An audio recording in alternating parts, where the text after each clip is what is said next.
В Якутске состоялось дистанционное подведение итогов литературного конкурса под названием «Лучшее произведение Победы-75», который прошел в рамках федерального партийного проекта «Историческая память».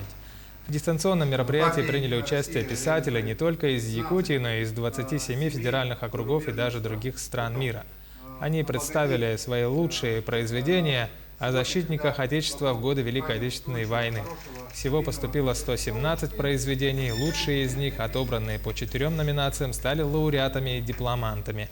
Обладателем гран-при конкурса стала писательница из Якутии Елена Слепцова-Корсуннах.